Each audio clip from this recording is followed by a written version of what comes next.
Now, we have to think of when to stop this process of splitting. Think what will happen if you keep running this process with no stopping criteria. So let's say you have a simple problem with two variables, x1 and x2, and you only have three observations.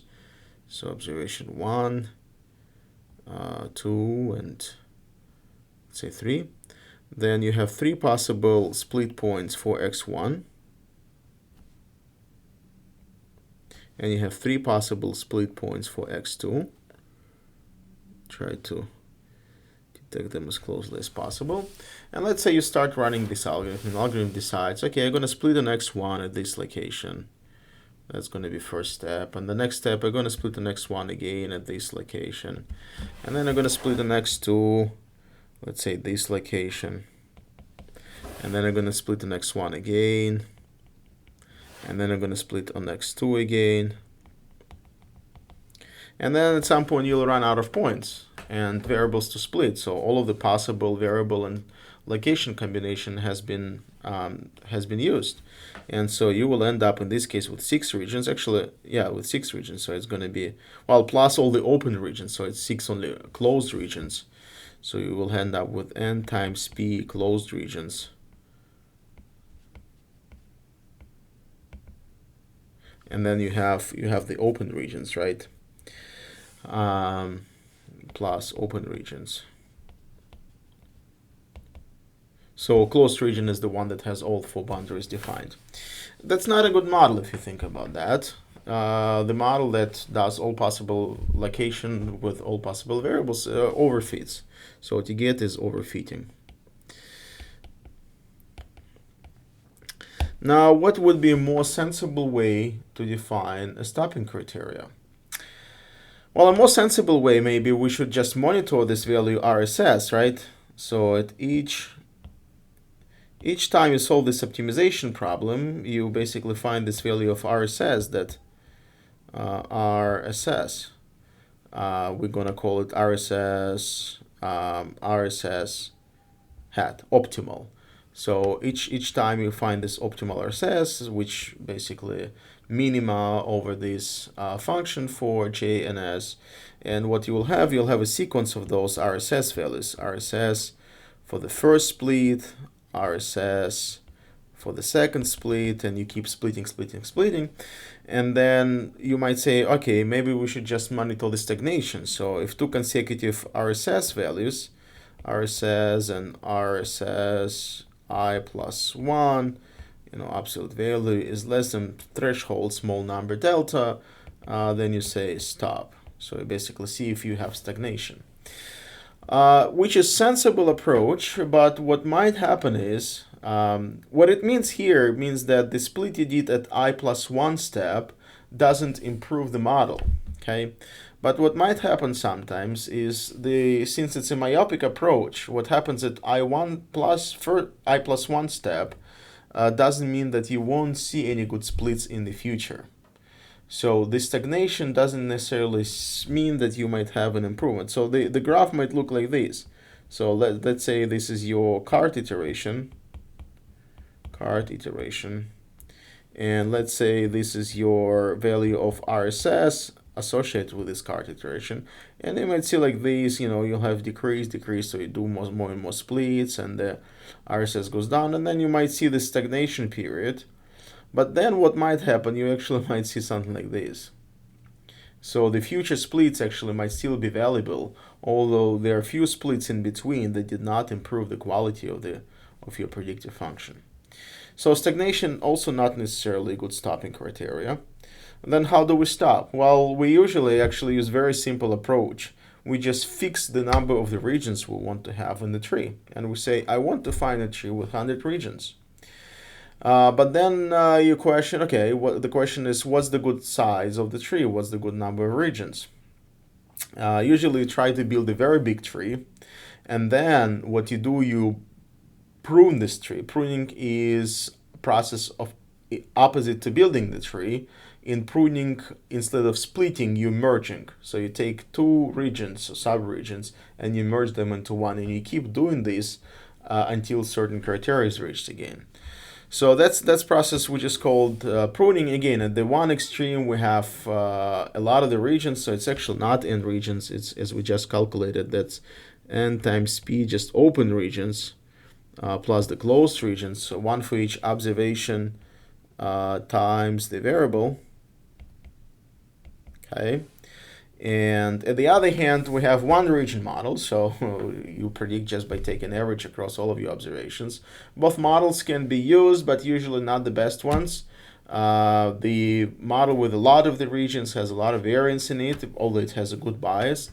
And model with one region will have a low variance but very high bias. So we need to find something in between, something that is good on this bias variance trade-off scale. And we want to find usually a model with a smaller number of regions.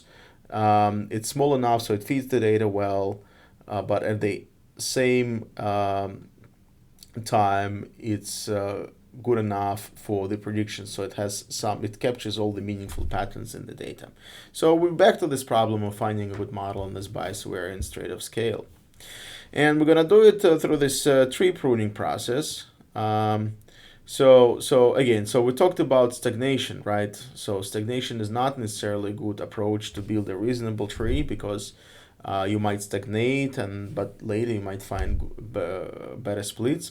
So a better strategy is to grow a very large tree, T0, and usually predetermine what would be the size of the tree. So you say, I want a tree of size 100, and then you prune it back in order to obtain the subtree.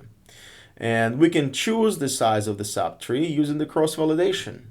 So once you build a big tree, then you try all of those smaller trees, and then you do cross-validation, so you see how well each of those small trees does on the out-of-sample data set, and then you simply pick the one that performs the best. However, there are exponential number of subtrees. So how do we solve this problem, exploring this space, large space of all possible subtrees?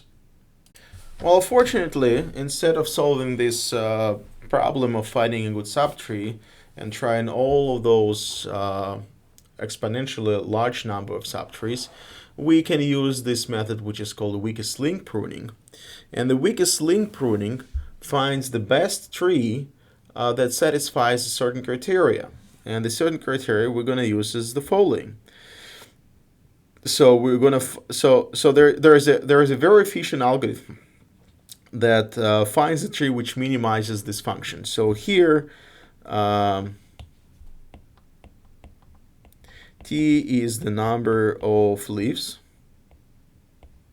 okay, and so each leaf corresponds to the region. And again, we're going to look at the residual sum of squares, and then we're going to add this penalty term that penalizes for the number of leaves. And for each of the values of alpha, so for each alpha,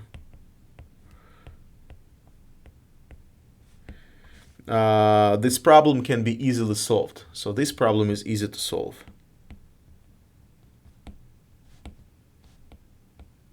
So now, which means instead of trying all possible subtrees, you just need to try all possible values of lambda. And again, we're going to solve this problem finding the best lambda the same way we did solve the problem of finding the best penalty weight for the lasso, for example, when we do cross-validation. So you try multiple values of lambda. So you try lambda equals 0.1, 0.2, let's say to 100, and then you use cross-validation to pick best alpha. That's the process. And every time you pick an alpha, you minimize this objective function. This problem is easy to solve. And then you just get the tree at the end, which corresponds to the smallest out-of-sample error. Okay. This hyperparameter alpha controls the complexity of the model. And if we go back to the equation, when we set alpha equals to 0, we say we don't really care about the size of the tree. We can have it as large as possible. The only thing that we worry about is this errors squared to be minimized. And I can make this term to be 0 by just taking the number of tree regions to be equal to n, to the number of observations, and then the predicted values for each of the i's observations is just yi itself, okay, which also going to be equal to the average in the region M, but we're going to have regions, number of regions is the same as the number of observations, so we're going to have one region per observation, so we'll make this number 0. So that's not a good model. That's model that order fits, and when alpha is very large, well, let's put alpha to infinity, right? Then what will happen, this term becomes irrelevant, and the only thing that's important is this term, and when alpha is very large. So we want to minimize the size of the tree, and okay, the smallest size of the tree is 1. So we just have one region. So this is a very simple tree, and again, we talked about this tree when every prediction is just going to be average across all of the observations in your data set. That's not a good one. So we want to usually to choose something in between. So we have this alpha to be equal to 0, which gives us a very big tree. Each observation becomes its own region, and then some large value, whatever it is, it's going to be different for different problems. And then we usually want to find some value of alpha in between. We do it using cross-validation, and as a result of this cross-validation, we find the optimal value of the complexity, and then we use this model that corresponds to this optimal value of alpha used for predictions.